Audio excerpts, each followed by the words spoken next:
the eyes of the world are focused. Whenever history is in the making, she is there, organising events, guiding those new to the limelight, bringing openness and goodwill to all men. In the corridors of power, she sets the pace with a touch of seasonal colour, jetting around the world to bring a message of comfort to the bewildered. Ever ready to share herself with her audience, she puts the glad back into glad tidings and proves that niceness is next to holiness. Interrupting her Christmas schedule to be with us tonight, ladies and gentlemen, Dame Edna Everidge.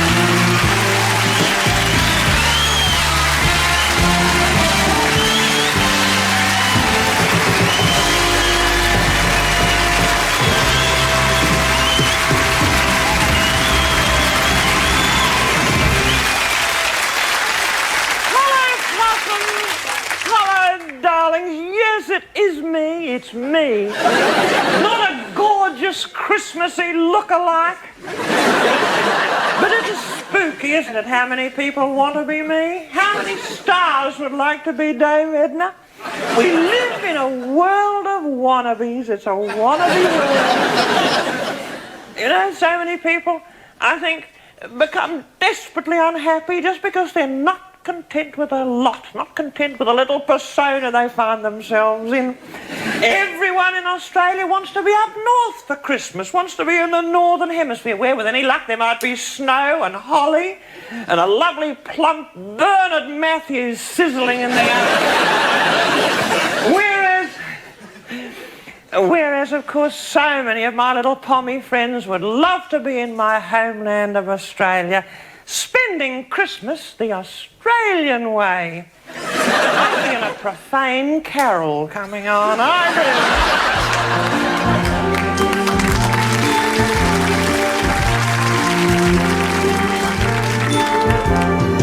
Hot roast turkey on a surfing beach, mince pies trodden in the sand, suntan oil, 4X on the boil, and kiddies cooling off beneath the hose. Everybody knows down under when it's Christmas time, there's bushfires always on the news. Santa rides in a boat, not a sleigh, pulled by dehydrated kangaroos. It might be 99 degrees and hot koalas could be going off their trees. If you're swimming after dark, you could meet Rudolph the red-nosed shark. So if you'd like to hear your carols played on a Hong Kong digital didgeridoo, come down south where we know how to say Merry Christmas. Bombs are chrissing. Ripper Christmas possums to you.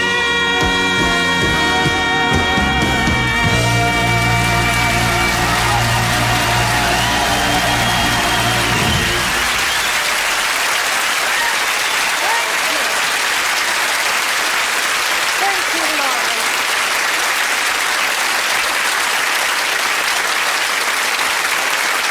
And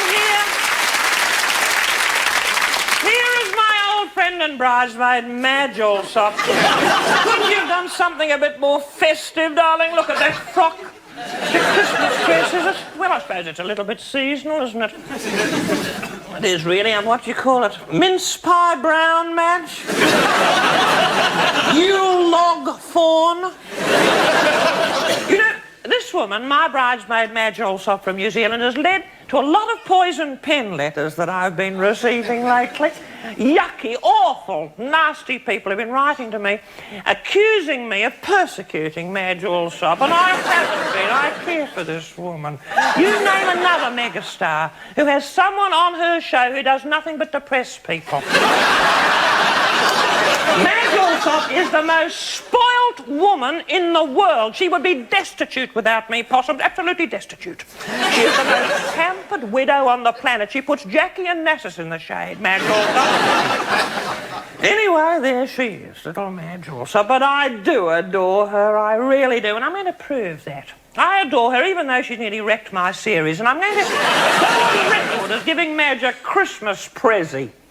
For everyone to see. There you are, darling. Every day is Christmas for you, but it's a new frock. Look, don't be grateful to me.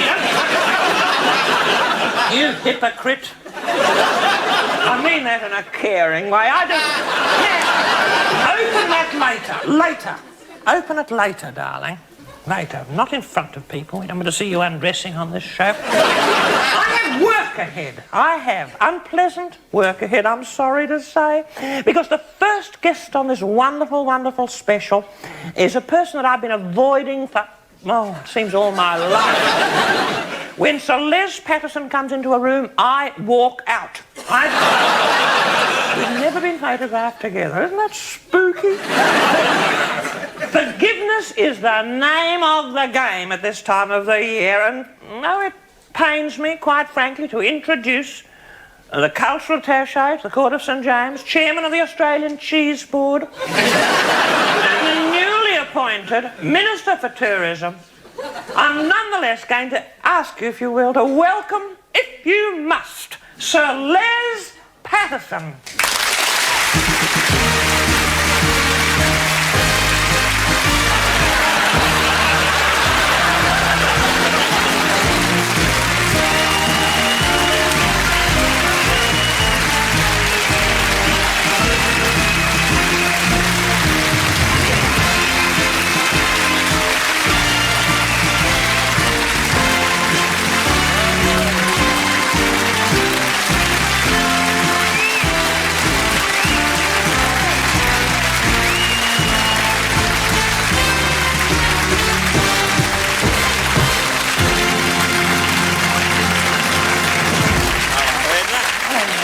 You don't have to kiss me. The badge.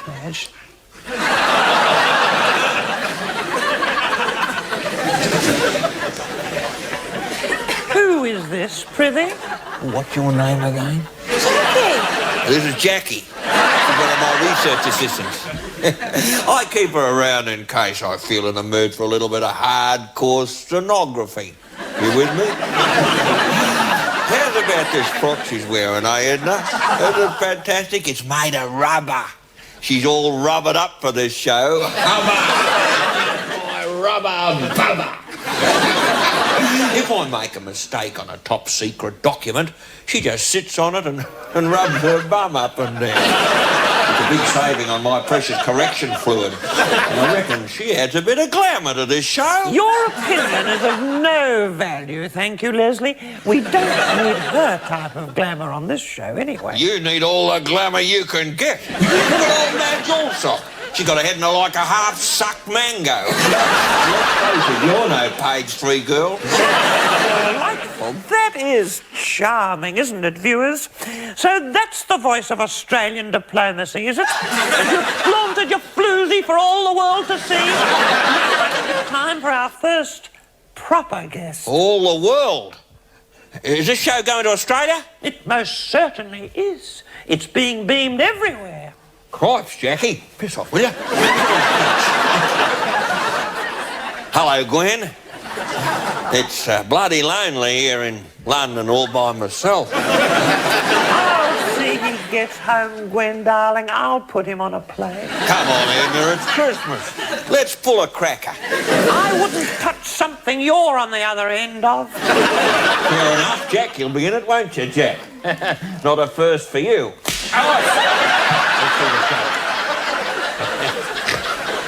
Take a look at this, eh? Look of course, I cleaned this one up a bit. This is the one about the girl. She's on the desert island. Have you heard this? She's a nudist. She's on this desert island. And there's nothing else on the island except a donkey, a gorilla, and a wicker. Well, one night, you know, there's a beautiful moon shining, and she creeps into her open-ended sleeping bag, and it's very, very dark, and she's feeling a bit, a bit restless. And she suddenly, she's aware that something's creeping in the other end of her sleeping bag. Oh, what the hell? And in the morning, she wakes up, and she says, "Thanks a lot, Alan." She says, "But why does your breath smell of carrots?" Well, the next night... Now, that's it. You've gone far enough, you foul-mouthed, womanising lush. Oh, come off it, Edna. You know, I mean, you guys...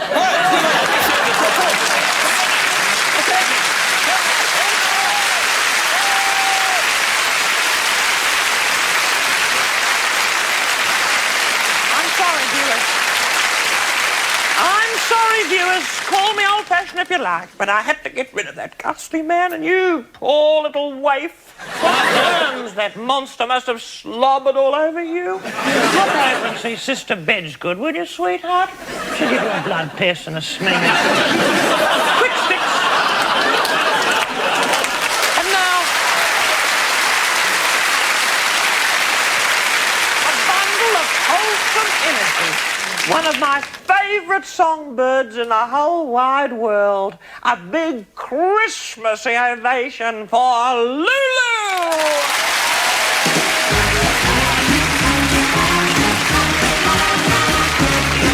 Rocking around the Christmas tree at the Christmas party hop. This'll go home where you can see every couple tries to stop. Rocking around the Christmas tree, let the Christmas spirit ring. Later we'll have some pumpkin pie and we'll do some caroling. Oh, you will get a sentimental feeling when you hear voices singing, "Let's be jolly." Deck the halls with boughs of holly. Rocking around the Christmas tree, let the Christmas party. Baby, we'll do some caroling and we'll do some caroling. You will get a sentimental feeling when you hear voices singing, "Let's be jolly." Deck the halls with boughs of holly. The Christmas tree and the happy holiday. Everyone dancing merrily in the new old-fashioned way.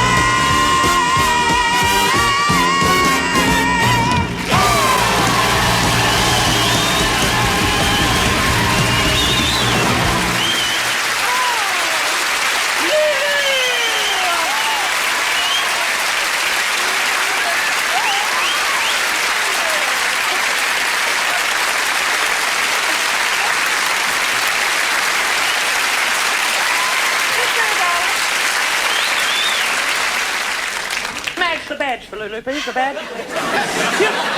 Lou. There you are, darling.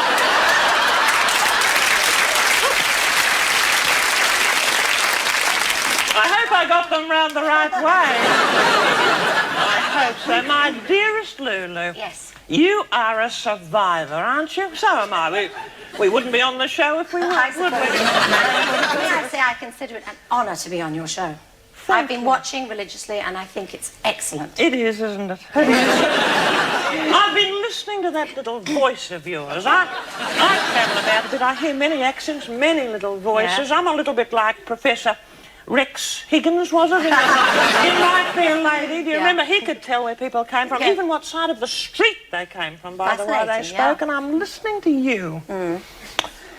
Is there a hint of Australian that I can hear? Because, no, not just because you adore me, and I'm a bit of a role model for so many little minds. But there's a link, isn't there? A spooky old link with Australia. At one stage in your life, there was. You mean when I was married to Boris Gibb? Yes. Yes, because they're not actually Australian, but they lived there for many, many years. They did. The little And Gibbs, the Bee Gees. Yes. They adored you, and they used to talk about you all the time to me. Was that the reason why the marriage broke up?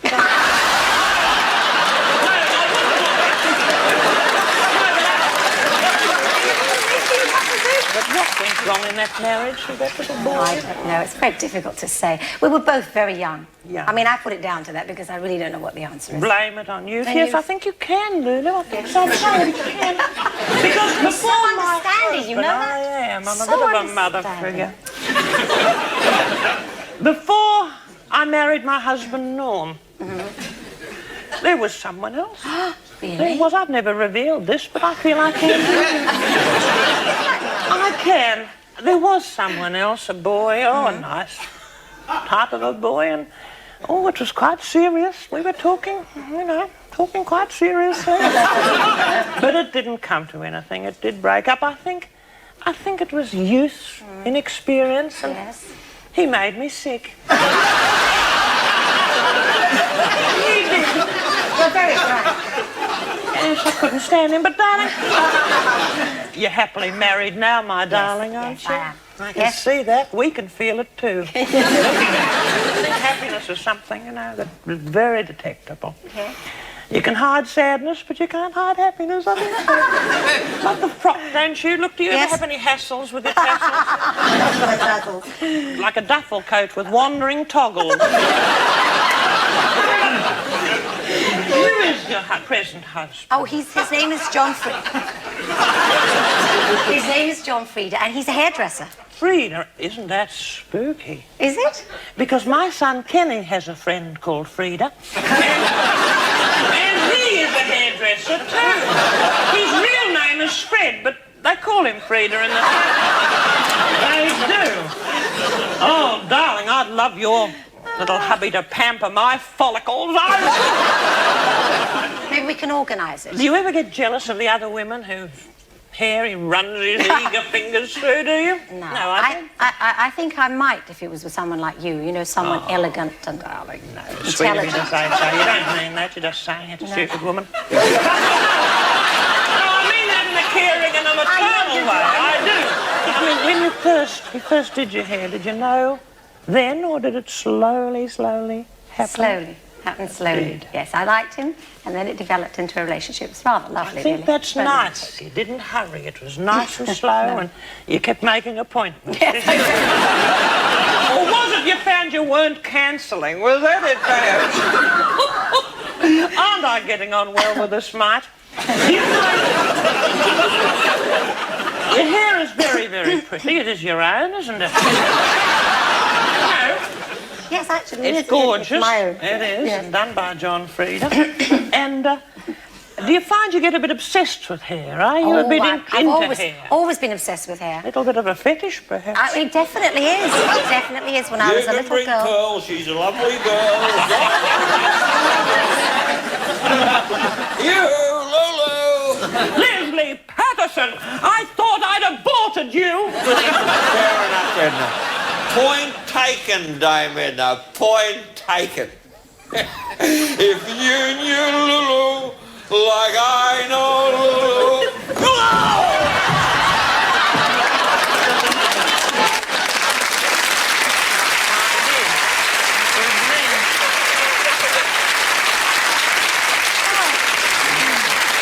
I'm sorry, Lulu.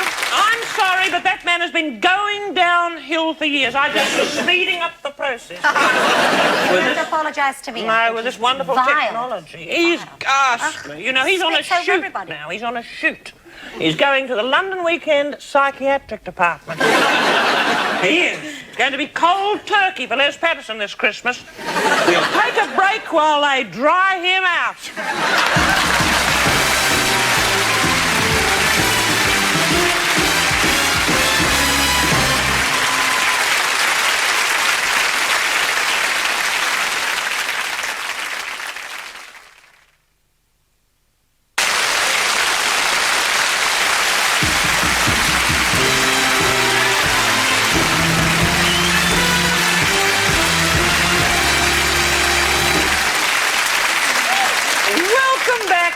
welcome back. I'm adoring this scintillating interview, this in-depth probe, this unforgettable experience that I'm having with you. Absolutely unforgettable, darling. What were we talking about? Your childhood. Now, tell me a little bit about Lulu's childhood. Where were you born? I was born in Glasgow, in Scotland. In Scotland, Glasgow, yes. Christmas in that part of the world. Oh, yes, yes. What was it like? Well, Christmas actually is kid stuff. It's all for the kids. What we really look forward to, us grown-ups, is Hogmanay. Hogmanay? The New Year. I've heard of that. What do you do that we don't? Everybody, well, that you don't. Everybody gets blotto. Completely blotto. They get drunk. And everybody likes to sing at our parties in Glasgow. You don't stand around with cocktails, you know, you get up and you do your stuff. And my father was a great singer, Edna. He used to, as the night would wear on, he'd get more and more inebriated. And he would talk a wee bit slower. And he would sing very slow. He'd say, I'll just sing a wee song. He'd say, I've lived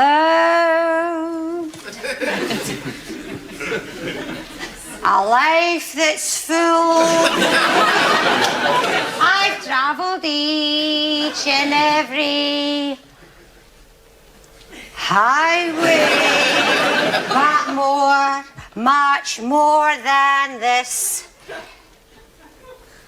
I did it my way. Lulu's father.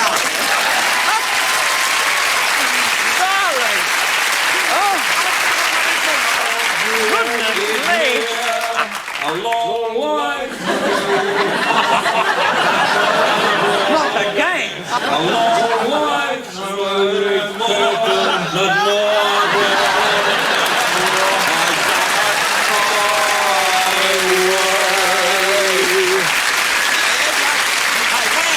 Look what I bumped into in the bar, me old mate, Dennis Healy. Come over here, please, Dennis. Quick, quick.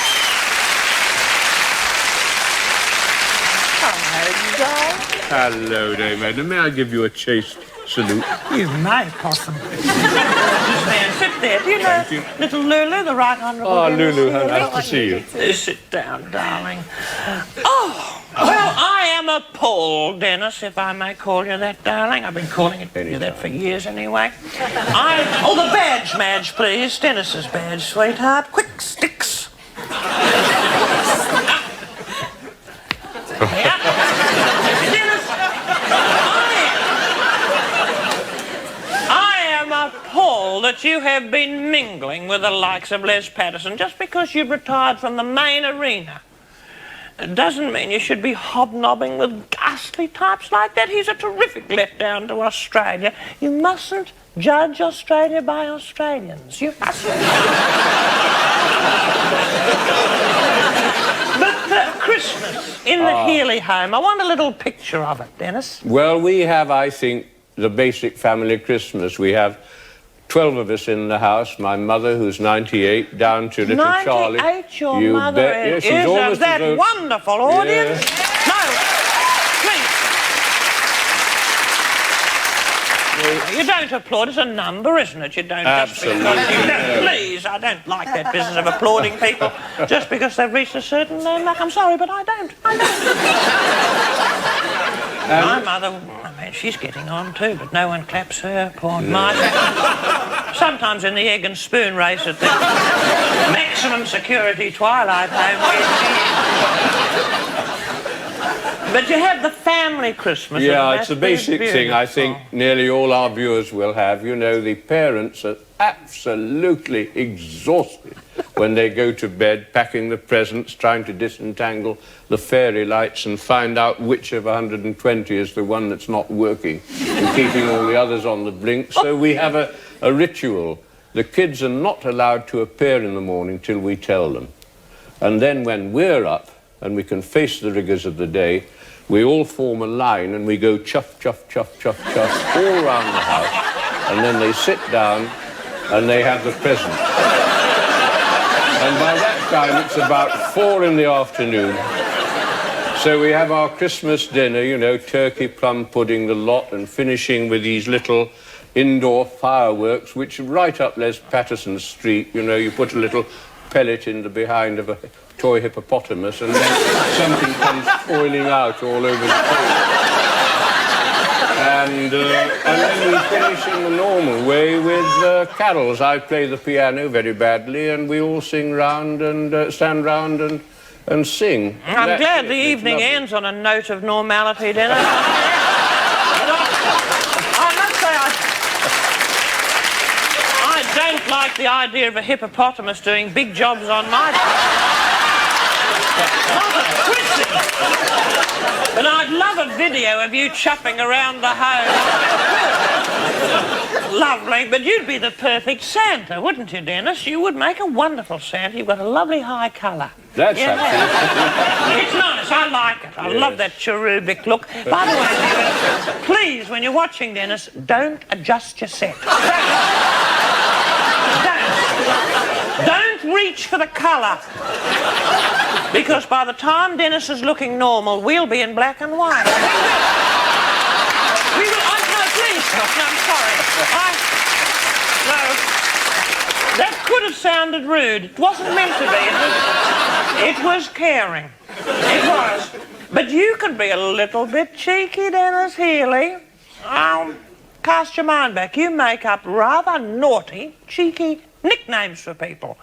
Who is Rhonda the Rhinoceros? Well, Mrs. Thatcher is Rhoda the Rhino. And sometimes the Great She-Elephant. Or Catherine the Great of Finchley. And Geoffrey Howes, you know, I once compared being attacked by him with being savaged by a dead sheep.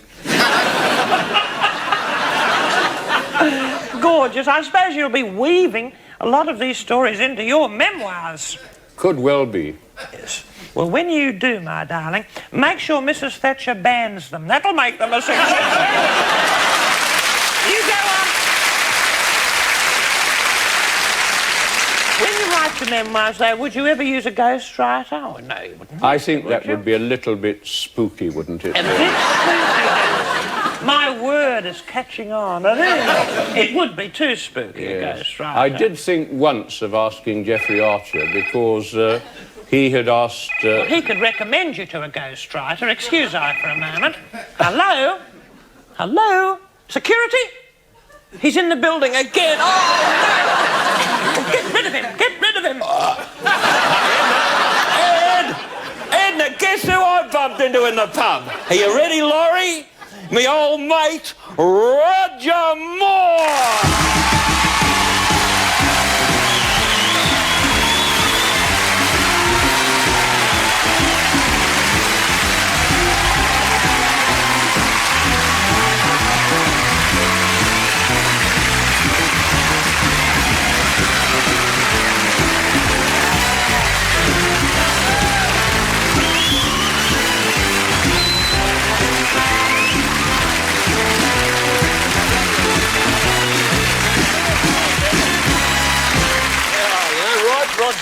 We haven't met since Moscow. Nice to see you again. Fantastic, you blokes. Don't worry, Edna. We're going to pick this show up off the floor. It's not going to go down the tubes. You can trust me.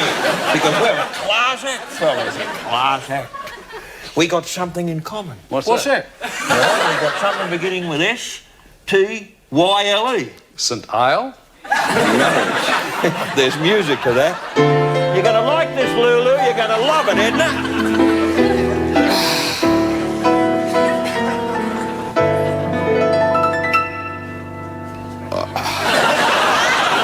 You either got or you haven't got style. If you've got it, it sticks out a mile. A flower's not a flower if it's wilted. A hat's not a hat till it's tilted. You've either got or you haven't got class. With a large double scotch in your glass. I always feel beauty in a new drip process. I can pass the dry cleaners and smile. You've either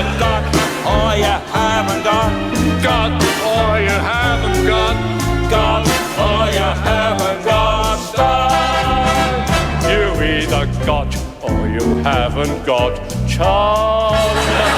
Charm and style sort of go arm in arm. If your salts and your cardamom matches, you can eat with the Kinnocks and Thatches. You've either got or you haven't got flair. If your movements are like Fred Astaire. When you wear these duds with black tie and studs, watch the dolls lining up, single file. You've either got or you haven't got or you haven't got or you haven't got style.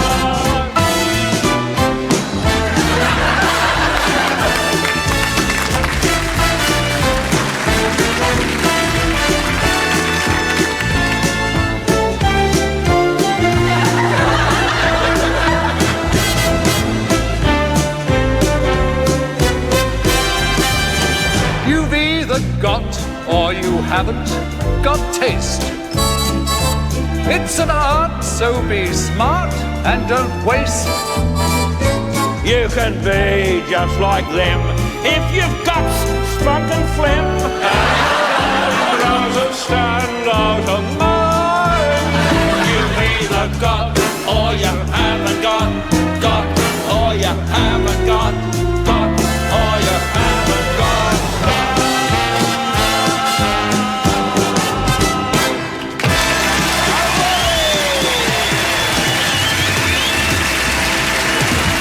Dennis Healy!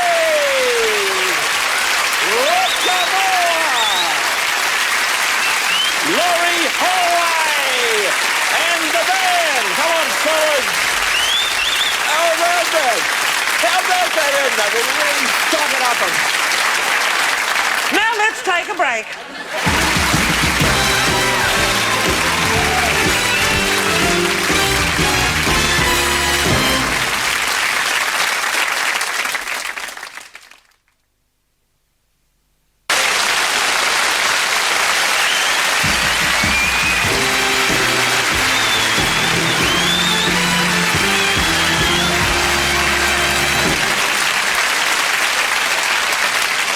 Since Madge has vanished, not even a badge for you. Oh, here we are, Roger. Here's your little badge. Welcome to my show, Rog. My darling. Well, thank you, Dame Ed. My darling Roger, I'm a wee bit disappointed in you because I thought you were a gentleman. In fact, I happen to know you are, and so are you, Dennis. And to be really in the company that you're in, you're judged by the company you keep. To What, do that Dennis? number with Les Patterson, you know who I mean. I think he's an embarrassment to us. Well, he is a sir. How do you know Sir Les Patterson? I live in Switzerland. I met him in an Alpine bar. He was underneath the St. Bernard. Underneath a St. Bernard. Not Bernard. Underneath. It's not like... What's he doing? Pardon? He was sucking the brandy out of a bottle. A barrel. A little barrel. In fact, I quite often see him on the piste. Did you help him or assist him in any way? Yes, I refilled the barrel for him. And he keeps coming back. He's very popular in Switzerland. I live in Switzerland and so do you. It's a small world. It is. It's a small Switzerland's a country. small little place. Yes. Have you seen me there ever? No, where are you? I'm in Cloister. I don't say Mooney Pond. You say Cloisters. No, close to my money. That's where I am. My darling Roger, we've been on the slopes together. You probably haven't noticed me because I'm pretty anonymous. I keep a very low profile in Switzerland. People think I'm no Lulu, I am. I'm rugged up in white minks. I am. I mean, it'd be easier to find Greta Garbo in a New York supermarket than it would be to find me in Switzerland. Do you use long skis? Oh, well, look, I don't know what they strap onto my feet, don't they? But whatever they do, I go off on. going off on you a bit at the moment. Or I should say getting off on you, to use a rather raunchy expression. You make me feel a little bit restless, you do, Roger. In your little Swiss hideaway, Possum, who are some of your neighbours? Well, where I live in Stadt, we have... Make us jealous, make us jealous. Well, Elizabeth Taylor, Julie Andrews, her husband Blake Edwards. Lovely. Last year, Joan Collins comes up every... Yes. We had... You know Joan? I do. I heard she wanted to come on the show. Oh, she was desperate, but I wanted... I prefer shy people, I do. Well, we had Frank Sinatra up last year. A little bit like a remake of On Golden Pond. I have to say, I do. That's cruel. I like older people. I do like older people. I wondered why I'd been asked on the show. But my friends are more buzzy Filofax types. They are. Of course, Dennis, you live in England. You don't have any foreign homes. No. What about you, Lulu, darling? I have a very sort of small palace in Ibiza. You do, you modest mite. In Ibiza. Oh, lovely. I remember when that was fashionable. I do. But how are you planning to spend Christmas, Rog? Well, Schemes? we have a sort of fairly quiet family Christmas. Oh, lovely. And we spend it on... well, my wife's Italian, and so our traditional Christmas Day in England or Australia, you know, with plum pudding in the middle of the day, happens on Christmas Eve. Have a pizza, do you, or something? Oh, yeah. We have stuffed pizza. No, I actually stuff that... No, I actually do the Christmas dinner cooking. It's the one time I'm allowed into the kitchen. Oh, so you're a little bit of a chef, are you? Oh, a lot of a chef. Oh, my poor old husband, Norm, you know. Yeah. How is it? Oh, well. Not going to be much of a Christmas for him, I'm afraid. But I'll tell you what, it could be the first he's missed. But... I mean, in the past, he wasn't allowed the lovely delicacies. He wasn't allowed them, poor darling, on his diet. I'd have to go into the hospital and I'd let him sniff my fingers. That was as close as he could get. Scrummy, yummy old Chrissy dinner. But I'm very interested to hear that you do the turkey. You do the turkey. Oh, yes, I stuff the turkey. You do? Well, don't say that in a silly old way, darling. Don't try and get a double innuendo into that. I don't deal in double innuendo. Well, never mind. Be that as it may. I say it straight up. You do. I stuff it. You stuff it. Fair enough. And I make the stuff. Fair enough, you do. Well, is there any secret little Swiss recipe? Yes, you get a packet of Paxo stuffing. And a little sausage, a little onion, a little more sage. Boil it all up together. Any and little Swiss up the ingredients? No Swiss ingredients. Oh, but still, it's a little bit special because it's yours. You could market this. You could market this. You know little Paul Newman? He's marketed his salad dressing. Oh, yes. Girls adore dressing by Paul Newman. And I'm sure they'd love stuffing by you. Sure they would. Don't you? I think so. However...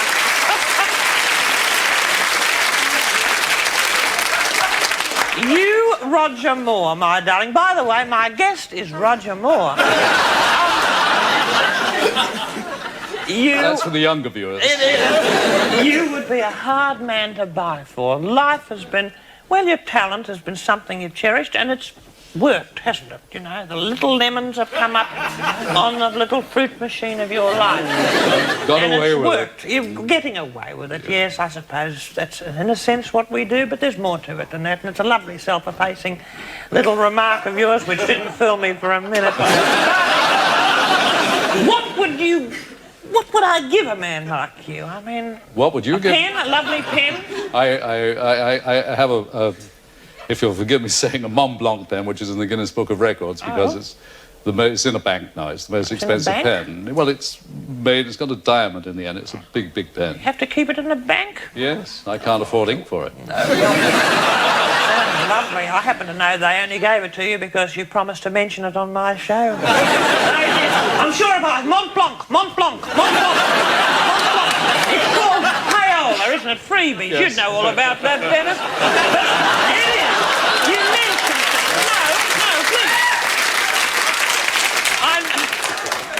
No, I mean that in a very, very, very polite way, but if you mention things, I suppose if I say British Telecom enough, they'll fix the phone. Well, chance would be a fine thing.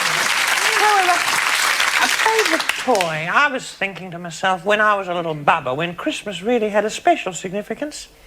Did you ever have something as a kiddie, Dennis, that you were given that you can still remember? I remember very well waking up in the morning, wasn't allowed to get up till it was light, feeling in the pillowcase, which was the stocking, finding something which was absolutely inexplicable.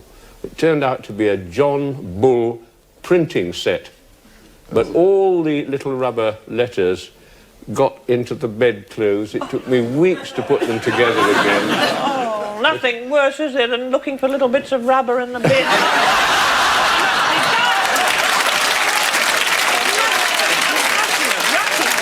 You want to mention a brand name? No, I'm not going to mention a brand name, Roger. We'd all get some for free.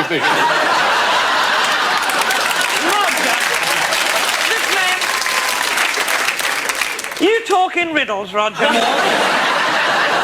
I love hearing about your darling little exotic Mediterranean wife. How did you meet her?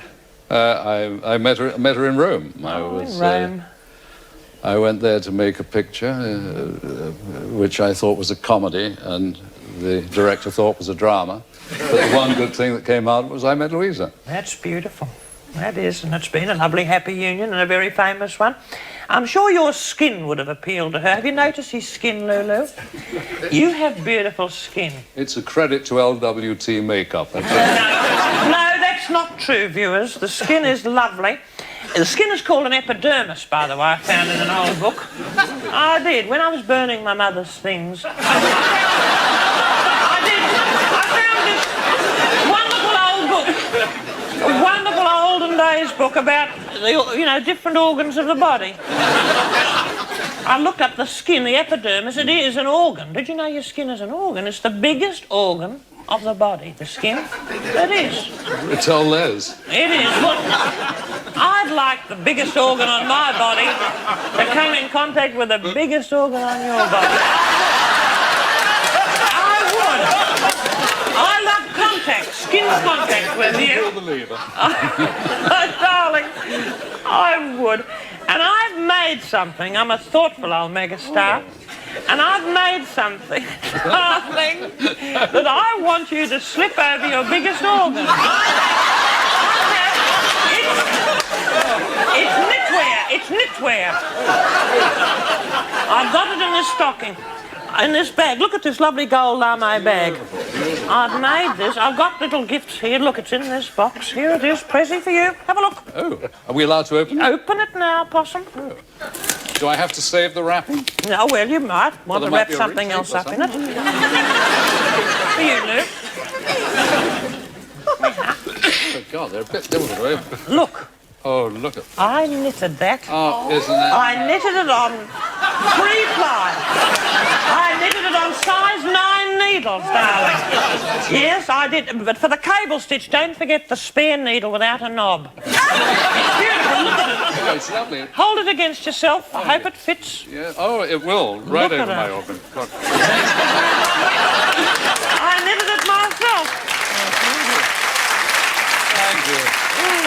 I shall treasure that. I won't put it next to my skin because Well, it's... I bet you've never had a garment like that before. Not out of yellow barbed wire, I tell you.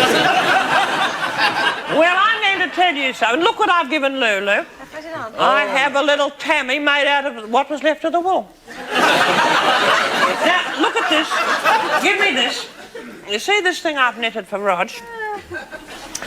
He looked at it and he was a little bit, well, you love it, don't you? But This doesn't ring a bell. I'm going to tell you something, Possums. I found this pattern in an old knitting book in an Oxfam shop. I did. And I copied it exactly. And I'd like you, if you will, to have a bit of a peep at the pattern book I got it out of. Look at this. I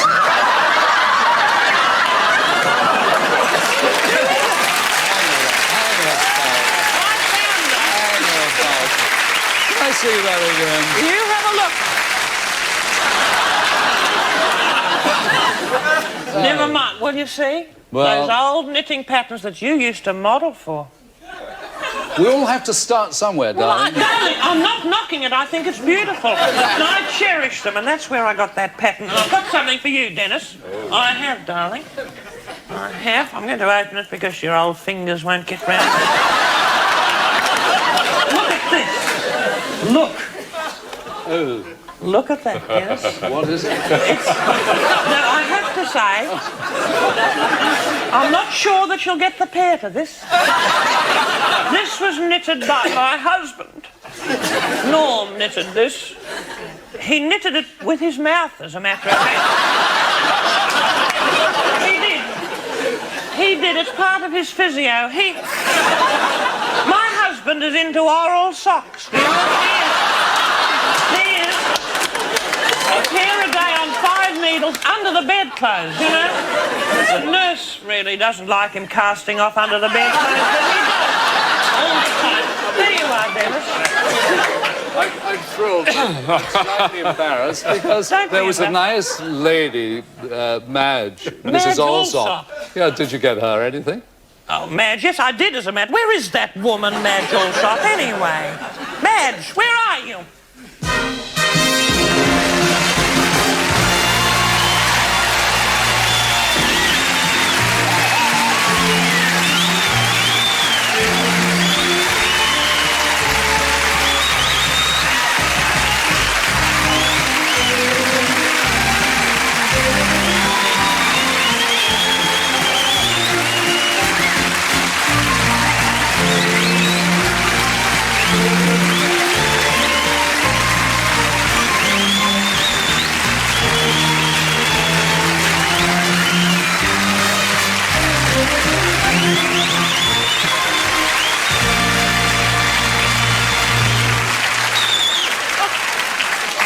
That'll do, Madge.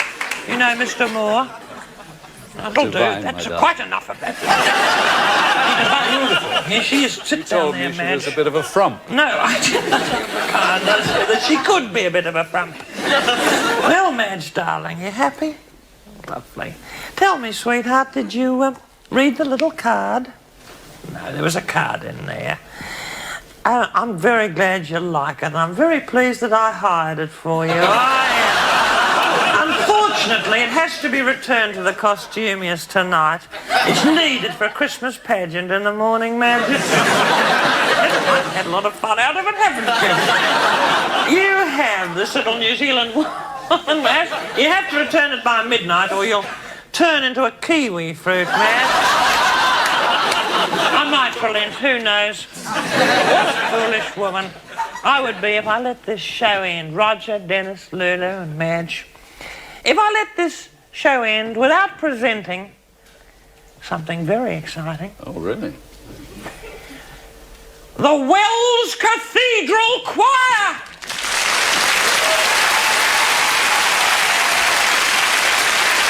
Hello, Wells Cathedral Choir!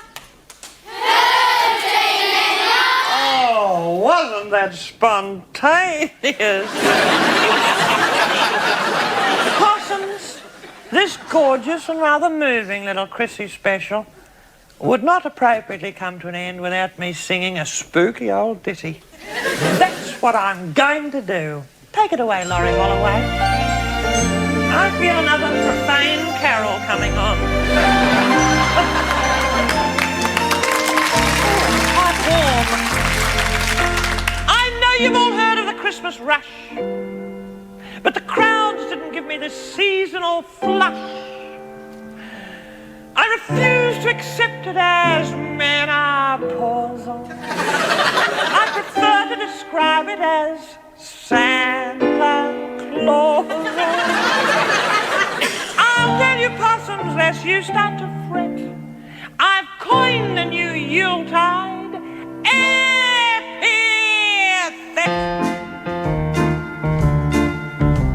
When sleigh bells ring-a-ling and kiddies sing-a-ling, it's spooky. Spooky. When trees are white with snow and folks make mistletoe, it's spooky. Spooky. That's my special word for the feeling that I get at this time of the year. When church bells are pealing and shepherds are kneeling and I'm reeling with Christmas Eve cheer. There's no chance you'll see a pressie round your tree. It's spooky, spooky. Just lie there in the dark. You'll soon feel Matthew, Mark, and Lucy. When you're up to your wrist in a turkey and those carol singers come to call, you'll find that Christmas can be the spookiest time of all.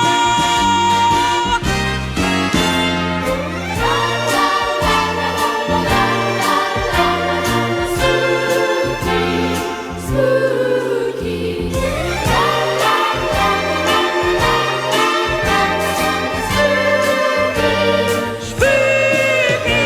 When God King Wenceslas looked out and he said, "They're having a ball," he knew that Christmas is the spookiest time of all. Christmas is the spookiest time of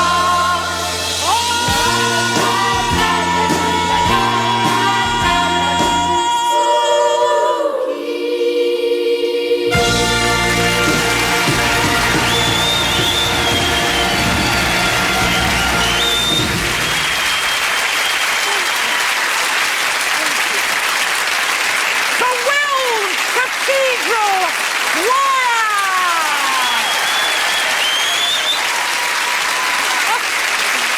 Laurie Holloway and the Hollowtones. Lulu.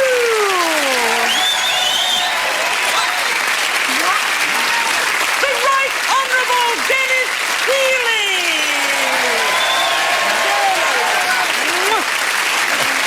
Roger Moore. Mrs. Douglas Alsop.